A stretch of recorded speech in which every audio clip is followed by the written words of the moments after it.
Nous sommes jeudi 30 janvier 2025, c'est l'heure du journal à la une. Il était très attendu le message du président de la République. Il l'a livré mercredi tard dans la nuit. Félix Tshisekedi promet une riposte rigoureuse et coordonnée sur fond d'un appel à l'unité, la cohésion nationale et la mobilisation du peuple. L'adresse du président Félix Tshisekedi a été applaudie par la majorité, mais froidement accueillie par l'opposition. Certains acteurs de la société civile estiment qu'il n'a pas pris d'importantes décisions adaptées à ce contexte crucial. Vous allez les suivre dans ce journal. Et la guerre d'agression, surtout les pillages et les massacres font délier des langues dans le monde, à l'exemple de l'eurodéputée Marine Le Pen qui accuse l'Union européenne d'être le principal receleur des minerais du Congo volés par le Rwanda. Elle a été reçue sur le plateau d'un média français. Madame, Monsieur, bienvenue. Dans un discours très attendu, Félix Tshisekedi annonce une riposte rigoureuse contre l'armée rwandaise et ses supplétifs. Il appelle la population du Nord Kivu à la résilience et rassure sur un plan d'urgence humanitaire. Suivez le chef de l'État dans cet extrait sélectionné par Ebenezer Bwanga. Pour rassurer, une riposte vigoureuse et coordonnée contre ces terroristes et leurs parrains est en cours. Nos vaillantes forces armées de la République démocratique du Congo, symbole de courage et de patriotisme, sont pleinement mobilisés, prêtes à défendre chaque centimètre de notre territoire. J'ai personnellement convoqué et présidé des réunions de crise avec une équipe restreinte du gouvernement, le haut commandement militaire ainsi qu'une réunion interinstitutionnelle afin d'évaluer les récents développements de la situation et de lever les options pour repousser les agresseurs et reconquérir chaque parcelle de notre territoire. À cet effet, j'ai nommé ce 28 janvier le général-major Évariste Somo Kakule au poste de gouverneur militaire du Nord Kivu pour renforcer la coordination des opérations militaires et restaurer l'autorité de l'État. Parallèlement, nous avons engagé d'importantes démarches diplomatiques, notamment au sein du Conseil de sécurité des Nations Unies, ainsi que dans le cadre du processus de paix de Luanda, auquel nous restons pleinement engagés malgré les obstacles. Nous privilégions la voie du dialogue, mais toujours avec lucidité, tout en restant fermement résolus à défendre notre territoire et notre souveraineté par tous les moyens nécessaires. Je suis pleinement conscient des souffrances de nos compatriotes qui fuient les hostilités. Le gouvernement est instruit d'activer le plan d'urgence humanitaire pour venir en aide aux déplacés. À vous, habitants de Goma et des environs, je ressens profondément votre douleur qui est aussi la mienne. Elle traverse nos cœurs et nos âmes en tant que fils et filles d'une même patrie.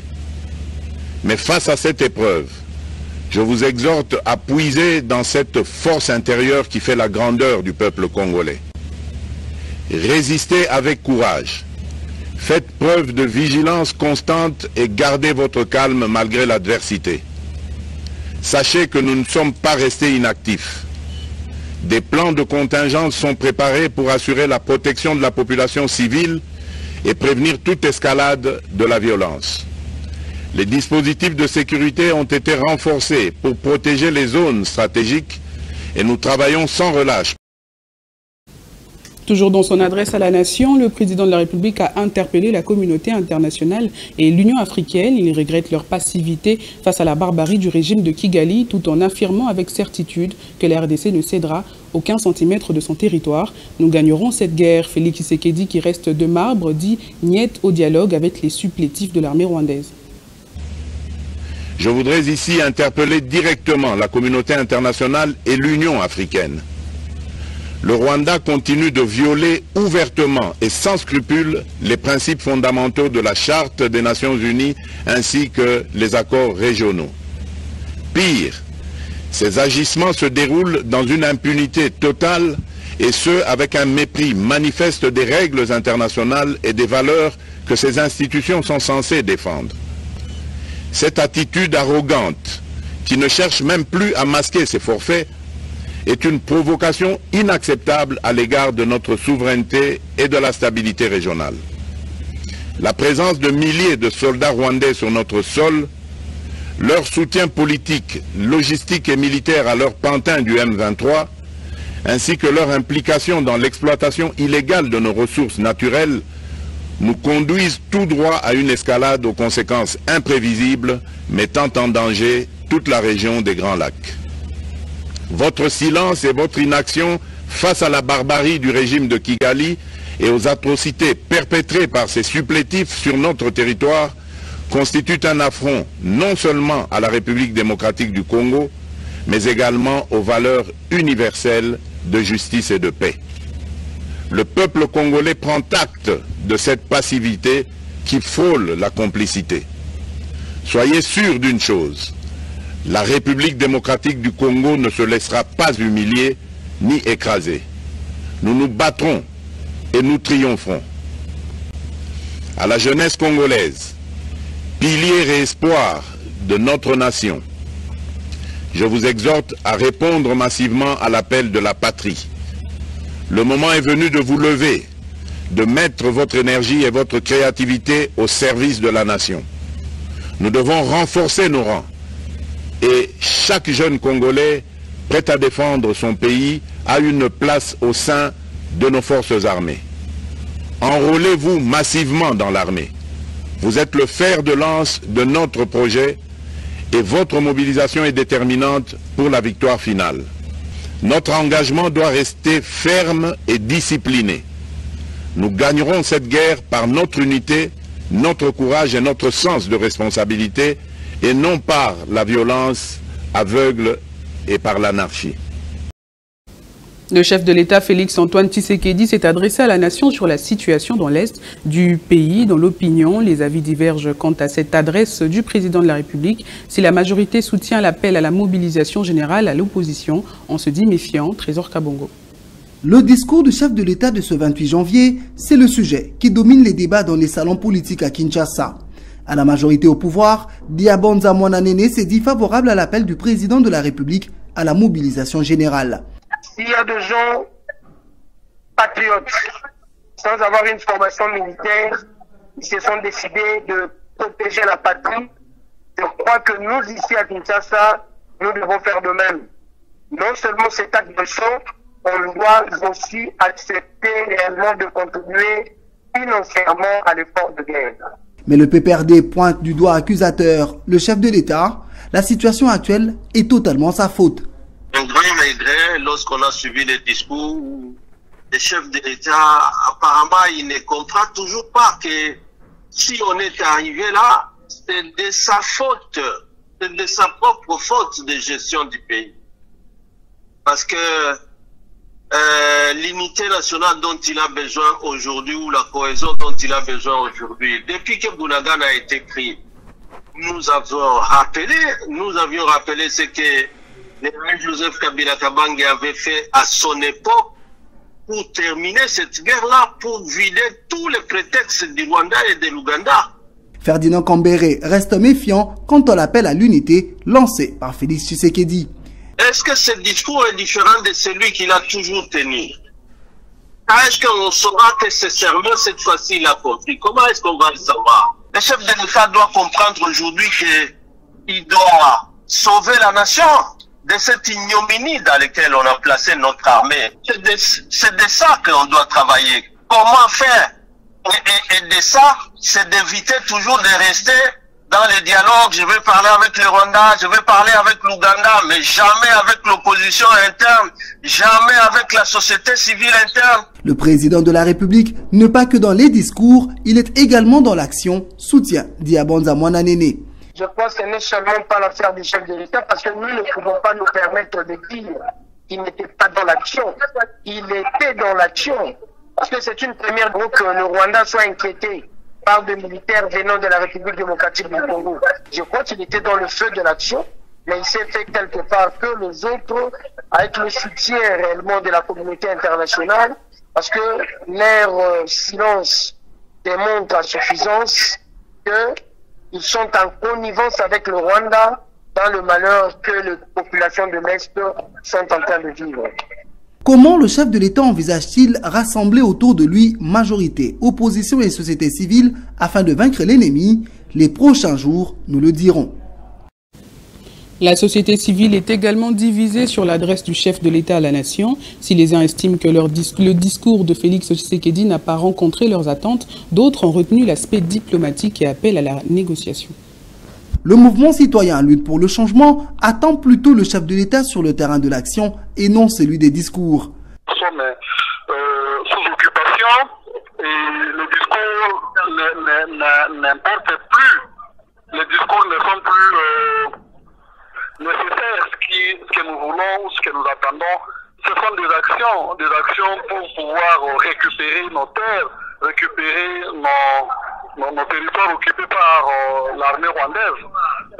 Donc sur ça, pour nous n'avons rien à dire par rapport au discours ou aux promesses de Tshisekedi de pouvoir riposter ou une riposte qui serait en train d'être menée, mais ce n'est pas ce que nous voulons. Nous voulons que nous récupérions nos terres, que nous récupérions nos zones occupées, voilà, et que l'ennemi soit bouté hors du territoire national. Le coordonnateur de la CAGE, Georges Kapiomba, invite les uns et les autres à reprendre le processus de Luanda et donc à négocier. La position de la CAGE reste la même, c'est d'encourager toutes les parties à cesser les combats et aller à la table de négociation immédiatement pour préserver les vies humaines. Et donc vous pensez que le chef de l'État devrait négocier avec le M23 et l'AFC de Corneille Nangaa? Mais les partis qui sont concernés ici, dans le discours du chef de l'État, il a dit que c'est les Rwandais, non? Mais il faut aller négocier. Parce que le chef de l'État lui-même reconnaît que ça reste engagé dans le processus de Luanda. Il faut d'abord commencer par rétablir en place le cessez-le-feu pour ainsi aller à Luanda en ayant au moins sécurisé les populations civiles. La dernière tentative de relancer les pourparlers était celle de l'EAC avec le président kenyan William Ruto. Félix Tshisekedi avait refusé d'y prendre part et avait plutôt préféré se rendre en Angola pour un échange avec Joao Lourenço. Les présidents des assemblées provinciales dénoncent le silence des instances internationales face à la crise à Goma et appellent à des sanctions contre le Rwanda.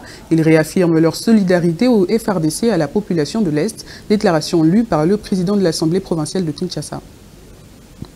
Nous, présidents des assemblées provinciales de la République démocratique du Congo, faisons la déclaration suivante.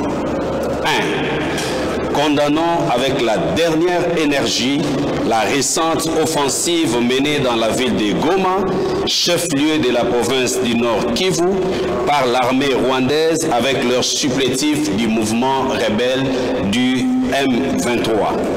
2. Apportons notre soutien total au commandant suprême des forces armées de la République démocratique du Congo, ainsi que de la police nationale congolaise, son Excellence Félix Antoine Tshisekedi Tshilombo, chef de l'État. 3. Apportons un soutien et un réconfort moral à nos frères et sœurs du Nord Kivu qui vivent en ces moments innocemment une situation qu'ils n'ont pas voulu. 4. Réitérons notre attachement au principe sacro-saint de l'intangibilité des frontières de la République démocratique du Congo, hérité de la colonisation. 5. Soutenons sans condition nos militaires de FARDC au front, ainsi que le vaillant compatriote Wazalendo. 6. Demandons à la communauté internationale de prendre des sanctions sévères à l'encontre du Rwanda. 7. Enfin, appelons toute la population congolaise à la vigilance tous azimuts et leur demandons de dénoncer auprès des autorités tout mouvement suspect tendant à déstabiliser les institutions de la République. Le gouverneur de la ville de Kinshasa, Daniel Bumba, salue la mobilisation de mardi en soutien aux forces armées et aux Congolais de l'Est du pays. Après sa ronde de la ville, il condamne les actes de vandalisme et appelle la jeunesse à l'unité ainsi qu'à une adhésion massive dans l'armée pour soutenir les FRDC. Kinshasa, c'est une ville très dynamique et Nous remercions les Kinois encore une fois de plus pour cet élan patriotique qu'ils ont manifesté, pour montrer réellement que le Congo doit être un et indivisible, mais également démonstration de force qu'ils ont montré pour prendre l'avion jusqu'à l'aéroport. Et je veux que cela continue, qu'ils s'enrôlent massivement dans l'armée pour pouvoir soutenir nos forces armées. Puis voilà. Donc voilà, dit ça. Le monde a vu non, pour manifester qui on a vu non pour l'Est Mboka. En général, mais Goma en particulier. Tout le temps, comment est-ce que l'activité est zongi. Lobby, vous avez en activité. Nous devons continuer, vous avez la solidarité dans le Est. Mais il faut que nous soyons la salem. Tout ce qui est vandalisme, tout ce qui est bouclier. Tout ça, il faut ça, ma économie est bien. Si l'économie est bien, vous avez ma coquille, vous soutenir sous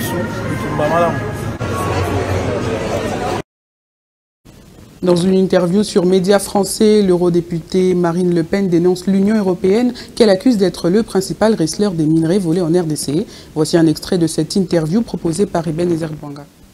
Oui, mais est-ce qu'on a obtenu le bien-être des peuples en faisant de la morale? On a fait beaucoup de morale, l'Union européenne a fait beaucoup de morale. On pourrait beaucoup en parler d'ailleurs, parce que c'est un peu le syndrome Jonathan Daval. Plus ça pleure, et puis en réalité, plus c'est coupable. Bon, parce que et en réalité, on n'a pas obtenu une amélioration du niveau éthique.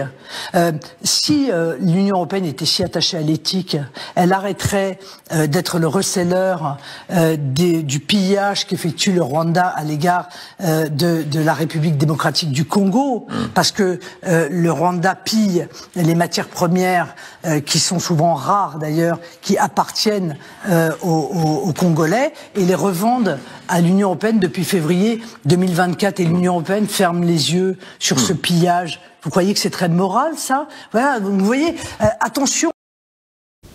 C'est la fin de cette édition du journal. Je vous rappelle ses principaux titres.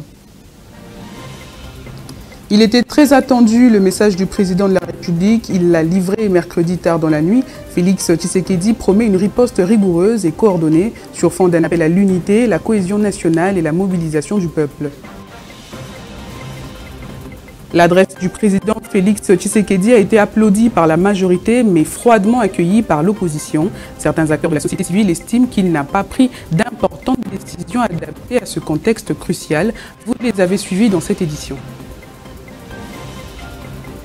Et la guerre d'agression, surtout les pillages et les massacres font délier des langues dans le monde, à l'exemple de l'eurodéputée Marine Le Pen qui accuse l'Union européenne d'être le principal receleur des minerais du Congo volés par le Rwanda. Elle a été reçue sur le plateau d'un média français. À toutes et à tous, bonne suite de programme sur la chaîne de l'Unité nationale.